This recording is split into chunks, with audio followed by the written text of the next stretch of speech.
MOVE is a black liberation group. They're anti-government, anti-technology, and anti-corporation. The leader of the group, John Africa, was a veteran from the Korean War.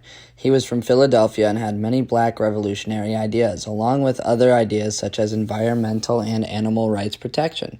Some people were sympathetic towards their cause, while others disagreed with the ways they protested. Racial issues run deep in our nation to this day. Every time I turn on the news, I see protests and violence over race. When the MOVE shooting occurred in 1978, one officer was killed. This led to 9 MOVE members being charged with murder. The police used excessive force by surrounding the MOVE house with 600 officers. Still, the 9 members, also known as MOVE 9, were given life sentences. Some are still living in jail right now.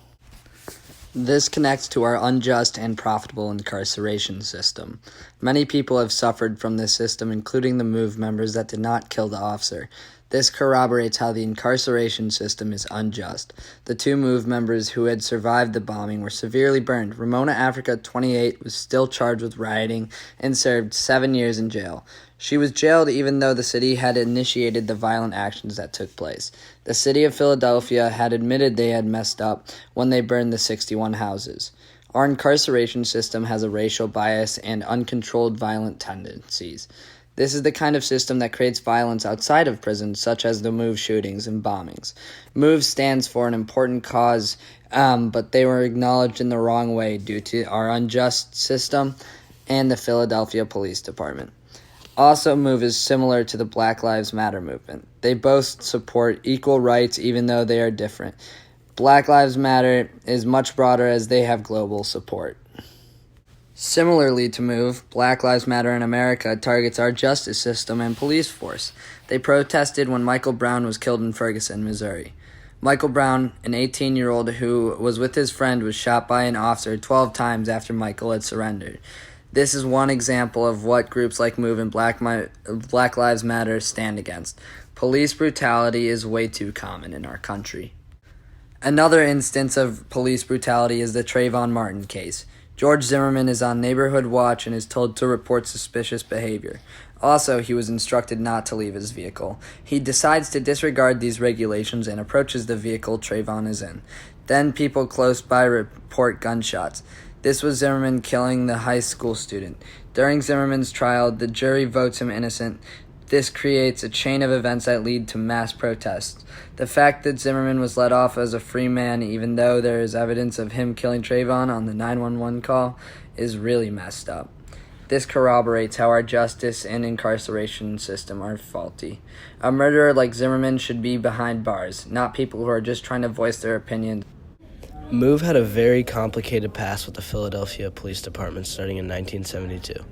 Overall, the Black Liberation Group engaged in a shootout with the Philadelphia police. After this shootout, 1 officer was killed and 8 officers were injured. After this incident, 9 MOVE members were convicted of murder. This began the history of the complicated relationship between MOVE and the Philadelphia police. After the shooting, MOVE moved themselves into a new compound in a middle-class neighborhood and barricaded themselves in. The group set up an elaborate speaker system and spoke constantly to the neighborhood around them.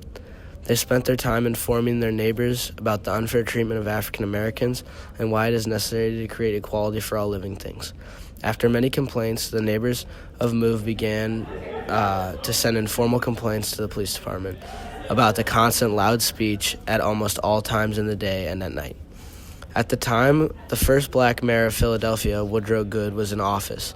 Throughout MOVE's residence, the mayor understood what MOVE was preaching and somewhat supported what they did because they believed in equality.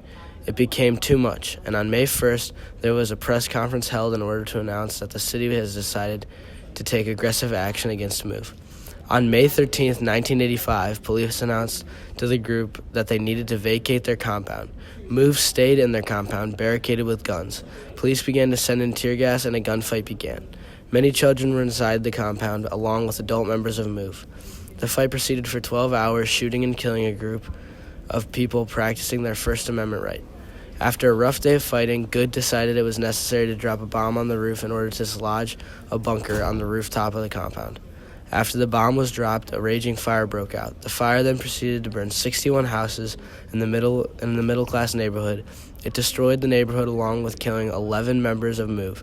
Out of these 11 members, 4 were innocent children. The only people to escape were a 32-year-old woman and a 13-year-old boy. The group in no way set out to hurt anyone. They only began to take violent action when the police took violent action against them. The group was not a physical threat to anyone in the town, and Mayor Good had no right to bomb them. The Black Panther Party was an organization that stood for Black liberation and equal rights for all. The Black Panther Party was founded by Bobby Seale and Huey Newton in 1966. The party was full of people from angry Black communities active from 1966 to 1982 in major U.S. cities. The group was a pro-gun, pro-violence, and they were responsible for many violent protests, marches, and riots. The party's main influencers were Malcolm X, he supported fighting violence with violence, and Robert Williams, a Cuban-based civil rights leader and advocate of self-defense that was armed. With that, the philosophy of the Black Panther Party was Black nationalism. That means that they are fighting for the basic rights of Black people across the country. Their ideology was anti-racism, fascism, and imperialism, Marxism, and revolutionary socialism. They were very far left on the political spectrum, and they carried their guns out in the open for all to see. As a reaction to this, a bill was signed and passed by Ronald Reagan in 1967, stating that no person can carry a firearm in public. This led to the frustration and retaliation of the Black Panther Party. The BPP marched to the Capitol with loaded guns in protest for their gun rights. Even though they were a radical group, they also had a calm approach to certain things involving demanding their basic rights. They created a program called the 10-Point Program, which was a program that demanded the basic rights like housing, employment, education, and the end to community police brutality. They wanted to get all Black juries for a Black court case, and they made social programs for Black communities, including free breakfast for children and health care clinics for the community. The fall of the Black Panther Party was due to a counterintelligence operation called COINTELPRO, led by the government to take down the party. COINTELPRO weakened the BPP so much with police attacks, and their popularity went down drastically. The BPP lost its support until it got rebooted in 1990 as a new group called the New Black Panther Party, and it was named the largest organized anti-Semitic, anti-racist Black militant group in America. From the point of view of a white male American, the party was full of Black racists that they were victims to. The group of men were of the opinion that for every one Black man killed by a white man, 100 white men were killed by a Black man. In other words, the majority of the white population saw the BPP as a threat to their safety and did not approve of their organization. Today, this group relates back to the Black Lives Matter movement because even though they are not the same, the goal for both was to get equal protection, equal rights, and equal treatment to white people. The fight for full equal treatment is still being fought for today. The Counterintelligence Program, also known as COINTELPRO, was a government surveillance program from 1956 to 1971 that targeted specific groups and activists. COINTELPRO was a series of illegal projects conducted by the United States FBI aimed at surveilling, infiltrating, discrediting, and disrupting African American political and religious organizations. They targeted Black Americans fighting against segregation and structural racism in the 1950s and 60s. They started the group with the focus on the Communist Party, but then in the 60s began to focus on the Black Panther Party and civil rights leaders like Martin Luther King. They believed that the organization of Black activists was influenced by communism, therefore wanted to neutralize Negro leaders. William C. Sullivan was a leader of this program, but Edgar Hoover, who was the first director of the FBI, and his extreme politics were the primary reason that this program existed. Fred Hampton was the leader of the Illinois branch of the Black Panther Party and was one of the most effective and inspiring leaders. He grew up in Chicago and became a Black rights activist early on, which caused him to be a very respected community leader in Chicago. The FBI feared that Hampton's influence could lead to an all-out armed uprising by the city's most disenfranchised residents. He was targeted and eventually killed by the Chicago Police Department as a part of a COINTELPRO operation. The abusive techniques used by the FBI and COINTELPRO from 1956 to 1971 included violations of both federal and state statutes prohibiting mail fraud, wire fraud, incitement to violence, sending obscene material through the media, and extortion. Anonymous letters stating false information would be sent to street gangs to rile up violence between them and the Black Panther Party. Another incident with them occurred between MLK, where he was blackmailed by COINTELPRO.